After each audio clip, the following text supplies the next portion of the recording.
जहां एक ओर तपस्या में लीन महर्षि भारद्वाज अपने कठोर व्रतों का पालन कर रहे थे, वहीं गंगा तट पर घटी एक अनोखी घटना ने जन्म दिया उस महापुरुष को, जिसकी वीरता और शस्त्र विद्या ने आने वाली पीढ़ियों को अमर कर दिया।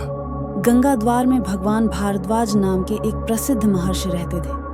वे एक महान तपस्वी थे और बहुत ही कठोर व्रतों का पालन करते थे।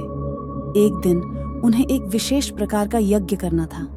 यज्ञ प्रारंभ करने के पहले स्नान और शुद्धि आवश्यक थी। इसीलिए महर्षि भारद्वाज अपने साथी अर्षियों को लेकर प्रातःकाल गंगा जी के जल में स्नान करने के लिए निकल गए। गंगा जी उस समय प्रातःकालीन लाली अर्थात अरुणोदय के बीच कलकल करती हुई बह रही थी। गंगा के किनारे पर श्वेत कमल और अन्य जल फूल खिले हुए थे और हल्की जलवायु गंगा के तट को सुखमय बना रही थी। उनके चारों ओर पीपल, वट, अश्वत्थ जैसे वृक्षों से घिरा हुआ घना हरित वन फैला था। भारद्वाज मुनि जब गंगा जी के तट पर पहुंचे तो उस समय गंगा जी के जल में घृताची नाम की एक अप्सरा पहले से ही स्नान कर रही थी। वो अत्यंत सुंदर रूप और जीवन से संपन्न थी। वो जवानी के नशे में मद से उन्मत्त जान पड़ती थी। उसकी चाल में एक स्वाभाविक मादकता थी जो अनायास ही देखने वालों का चित्त आकर्षित कर लेती थी। उसके भीगे केश पीठ पर लहराते हुए सूर्य की किरणों में दमक रहे थे, मानो स्वर्ण जाल बिखर गया हो। उसके भीगे वस्त्र तन से चिपककर उसके शरीर को आकर्षक बना रहे थे। उसकी उन्नत वक्षस्थली और कमर पर पानी की बूंदें मोती सी चमक रही थी, जो उसकी सुंदरता को और भी अधिक आलोकित कर रहे थे।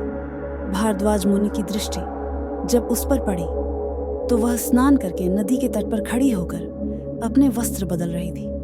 वस्त्र बदलते समय एक क्षण के लिए घृताची का वस्त्र ढीला होकर फिसल गया, जिसके कारण क्षण भर के लिए उसका शरीर अर्धनग्न हो गया। घृताची को उस अवस्था में देखकर महर्षि भारद्वाज के मन में काम वासना का उदय हो गया।